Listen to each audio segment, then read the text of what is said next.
Hey out there, it's David Duford from Final Expense Agent Mentor at feagentmentor.com, and today, by popular demand, I am holding this great seminar talking about the numbers behind the final expense business.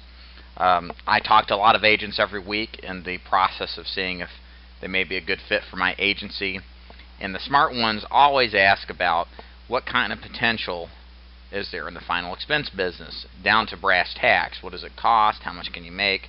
So on and so forth. So, in all honesty, this is a much overdue presentation about a lot of the main fundamental questions that every agent should ask before getting involved in the final expense business. So, I'm looking forward to this and explaining to you the factors truthfully and transparently that can make or break you in this business, and discussing all of it as it is put together. Now, again, this is the overview. We're going to talk about who I am, a little bit about me. Then we're going to get right into it. We're going to talk about commission rates, the costs of doing business, chargebacks. Lots of recruitment people and agencies do not like to talk about this reality. We're going to take it head on and learn how to deal with it. The intangible components, a very important factor you really can't put onto paper, but can make or break you entirely. Then we're going to put it all together and show you kind of how the numbers would look on a basic approach. And then we'll do what I call a review, where we talk about the real advantages of this final expense business as it relates to being a numbers game. And then we'll wrap it up with a summary at the end. So, again, my name's David Duford. If you haven't watched my videos all over YouTube or checked my website out, I own and operate Final Expense Agent Mentor at feagentmentor.com. I specialize in field training both new agents to the final expense business and experienced agents who've never done final expense that value mentorship, training, and accessibility. What sets me apart from other agencies out there is I am not a gigantic conglomerate type of agency. I am a one-man show, and that I use to my advantage because in my field of line of duty, when I work with an agent, it is so important to train them on how to be successful in this business from all aspects of what takes it to be successful. And what's unique in my position is that not only do I teach this stuff to my agents, I also do this on a weekly basis. So the kind of mentorship that agents get is something based off of reality. I'm not a suit that sits in the office and hasn't sold anything in 5 years. I'm out there doing this stuff too. So the kind of perspective I bring to my agents is one that actually is applicable and actionable and makes a difference.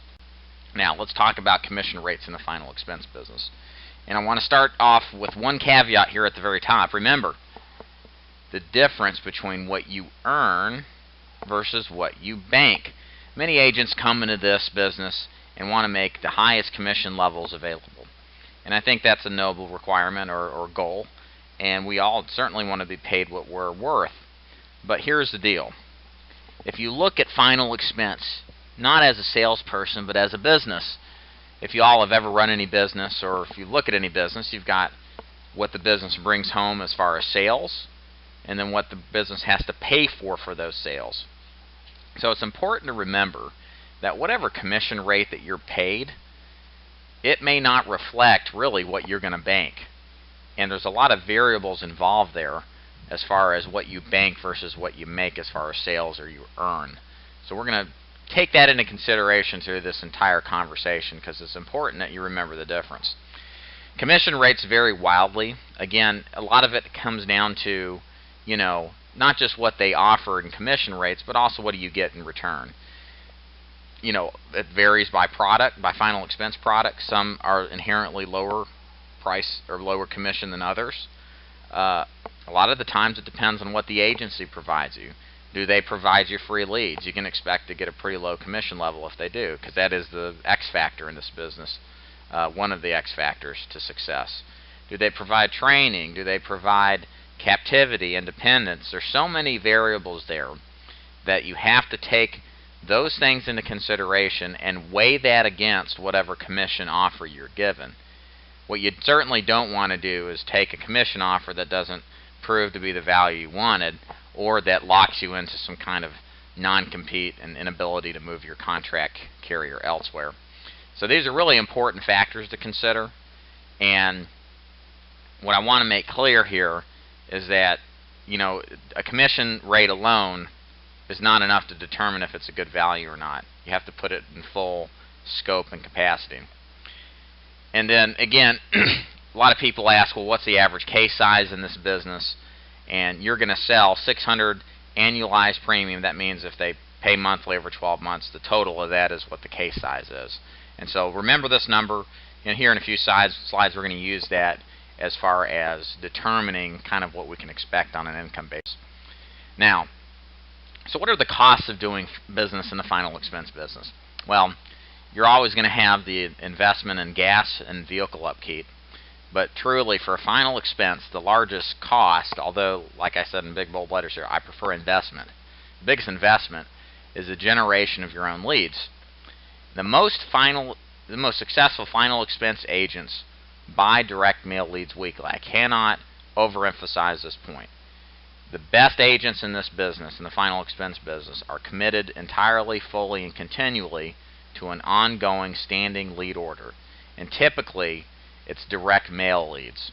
So we're going to use that constraint because we could get really complicated in this procedure by introducing telemarketing leads and other variables. But to be truthful, we want to replicate the top 10% of agents, and of those 10%, 90 to 95% are doing direct mail. So we need to just follow the blueprint of success and not try to reinvent the wheel. Now, the average investment weekly will vary. I usually start my new agents off with a goal of getting 15 to 20 leads a week. That would be somewhere between a $500 to $600 investment, depending on the kind of lead. Once you get more experience in the business, people begin to ramp that lead flow up from, say, 15 to 20 all the way up to, say, 30, maybe even 40. And so that's when you start to hit that $1,000 a week monthly cost for leads. And also, you must be aware, this goes out to all you guys that are getting free leads. There's a big motivation for a lot of agents that are brand new to this business that don't know any better, and you're probably one of them listening if you're new to this business. You have to beware of shifting the investment of your leads over to an agency or a marketing organization. Here's a reason why. There are organizations out there that will pay for your leads, but the problem that you're going to run into is your commission levels are so dramatically cut that you lose way more in your commissionable opportunity than you ever did just buying your own leads. And so I say this, if you're not broke and you've got savings and money to spend in this business, you really need to go independent with an agency that's going to allow you to buy leads, but they'll be exclusive to you, that you're paying full retail price for.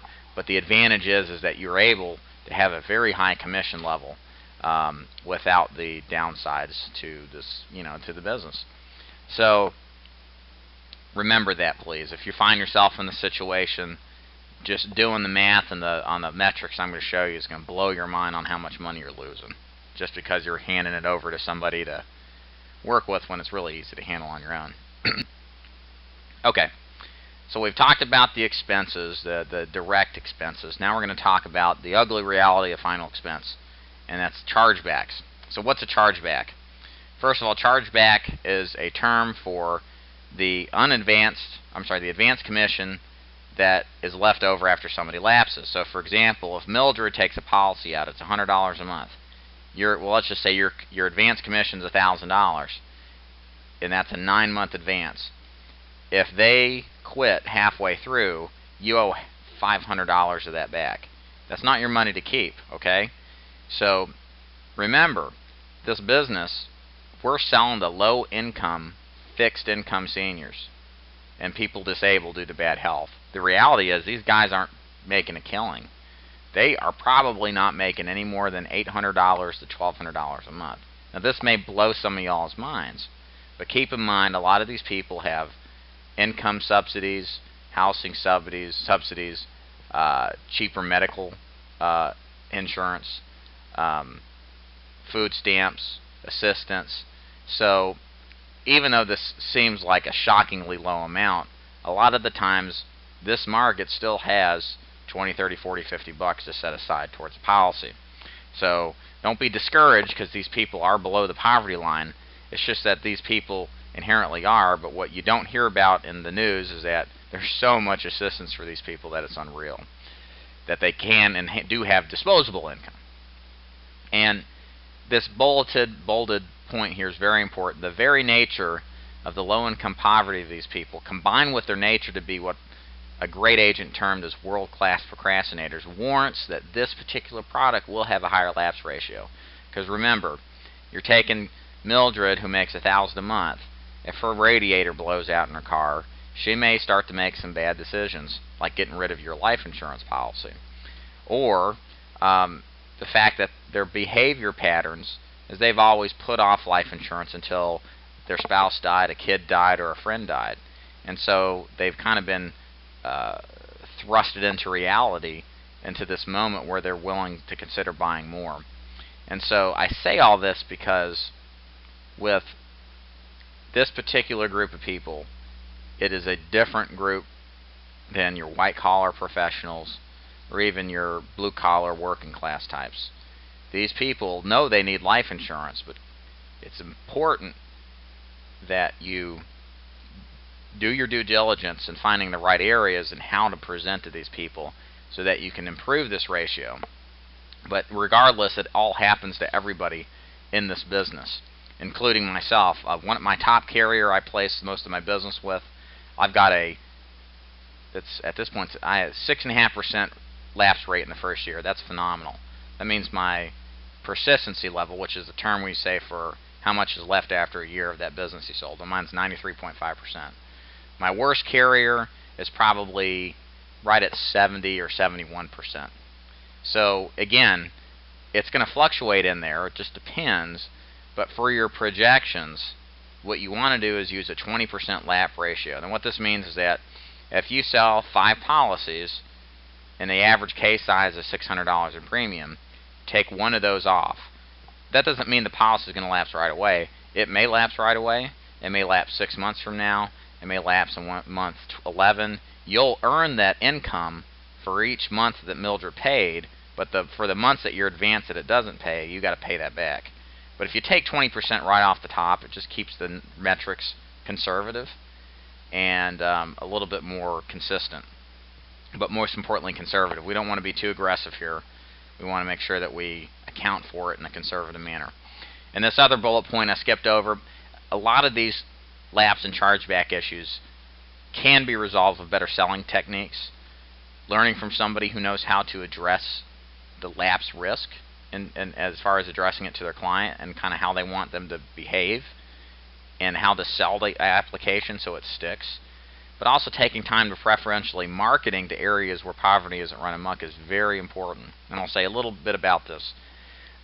I have my agency, I instruct, if at all possible, to run their business in a rural, small town area. My experience has been there are poor people everywhere in the United States. It doesn't matter where you live, what cities, big, small. The poverty ratio is always out there. There's always going to be poor people. But my experience is that rural poverty has better quality of business than urban poverty. Don't know why, because they're both poor. Maybe it's because of different upbringing and values as far as keeping bills and making sure obligations are met. But I experienced a tremendous improvement in my quality of business when I drove about an hour to an hour and a half away from the big city I live in. And so have all my agents. Plenty of these agents are making a lot of money and don't work anywhere near the major cities. So that is something that if you work with an agency that values that and think that's important, they'll help you find what we call honey holes or pockets of areas that are really good for this kind of business. Now, we've talked about tangible costs, the kind of thing you can touch, feel, and directly control. The intangible costs and benefits are potentially the most important factors to your success or failure. And we've got to consider them because they make a tremendous difference. And when I say intangible factors, it's the training, the mentorship, lead program accessibility, carrier, final expense carrier accessibility, if you are limited in any of those areas, you will lose a tremendous amount of money. One of the benefits working with me in Final Expense Agent Mentor is that I help all my agents place final expense business in the home when I'm free and available to do that, which is pretty much 90% of the time. And there is so many I've learned just through trial and error and seeing my agents do this. There's such an opportunity in the final expense business, but so much business is left on the table and isn't sold because many of these agents out there just don't know who and where to turn to get a business or a case closed. And especially if you're captive or you go into an agency that sells one product that won't let you branch out elsewhere, you leave so much money on the table. It's unbelievable. So it's important to have that along with the training and mentorship and a good lead program to maximize every bit that you can in every sales situation you find yourself in. And again, like I said, it's important to understand and find the agency that understands the nuances of this business and that can communicate to you how to succeed, because these factors have the largest impact over everything. You know, number one, you've got to get out there and you've got to work hard, and nobody can deny that. But the second in line is making sure that all those intangible factors are out there, because you need somebody in your corner in this business. As easy and as straightforward and as simplified as it sounds, it's not easy. There's a lot to it, and it's very nuanced, and giving a little bit to get that training in the beginning makes a dramatic difference. Now, let's take a look at the numbers and putting it all together. So these are the key metrics here that I want to look at. Of course, all of these are flexible, but we're using 100% first-year commission. It's an easiest for the numbers here. We're doing a weekly lead investment of $600, which would be about 20 leads weekly. Your commission advance is 75%, so whatever your gross commission, you're going to get 75% of that. We're going to factor in a lapse ratio of 20%, and then a close ratio of 25%. This close ratio is what I would consider somebody who actually works his butt off every single lead, every single week, to determine if it's good to go or if it's not.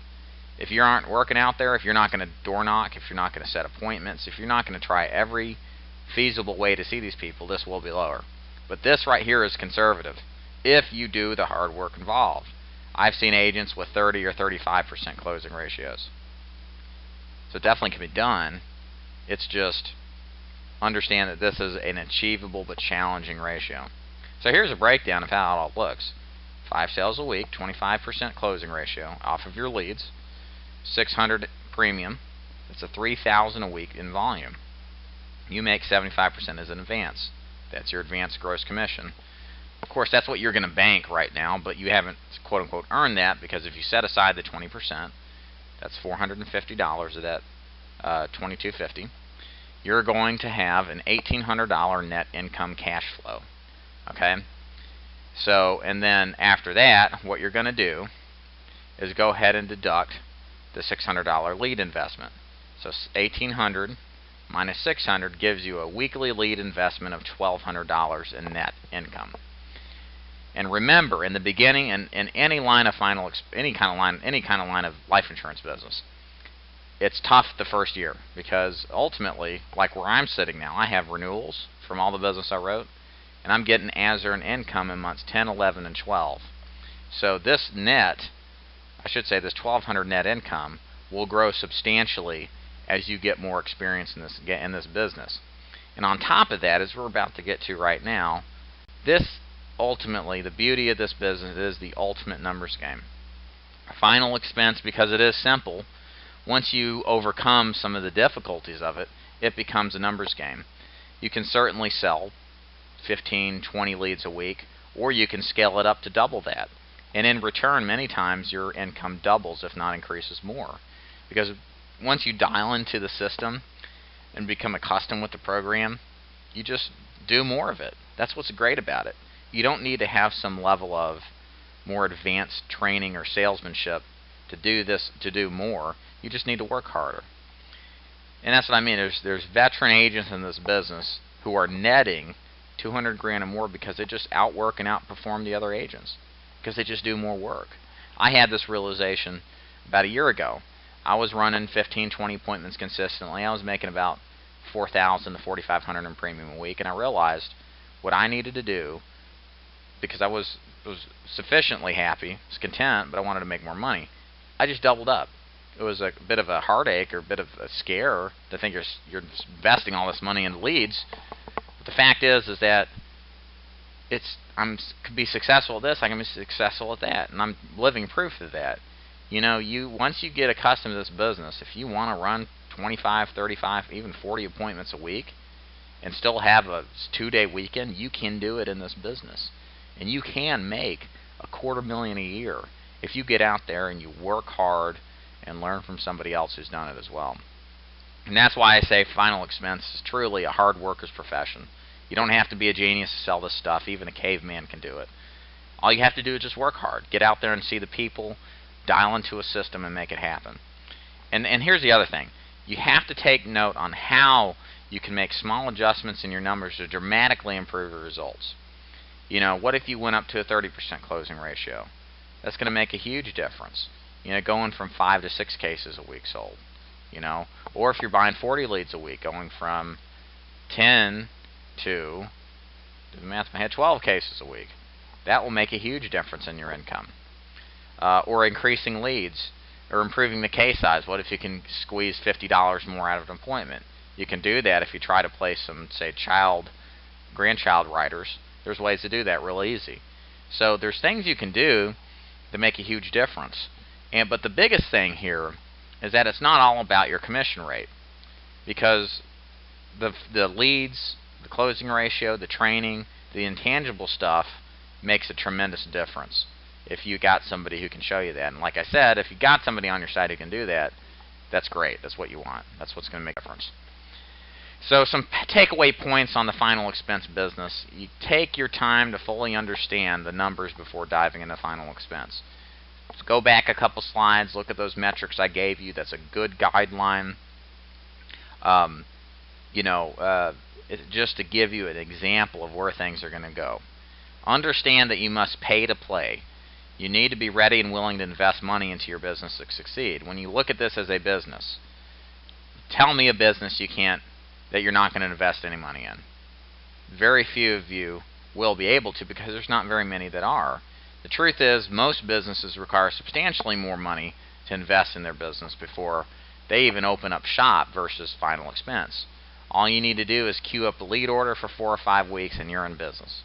And you just have to continually make sure that commitment is kept.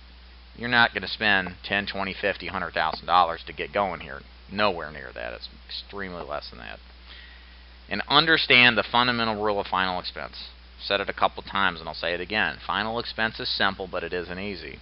And consider the value of exchanging your commission levels in the beginning for a veteran to train you, who will eventually help you get to the higher commission levels because of your talent and commitment to the business. And that's exactly what I do at Final Expense.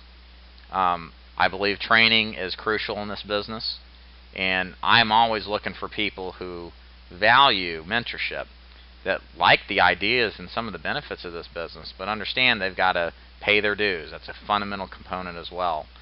And working with me will help you succeed in this business because of all the tangible and intangible benefits that you get out of working with Final Expense Agent Mentor. So if you want more information on how this program works with me and how it may benefit you, first thing you need to do, go to my website, check out my videos and articles.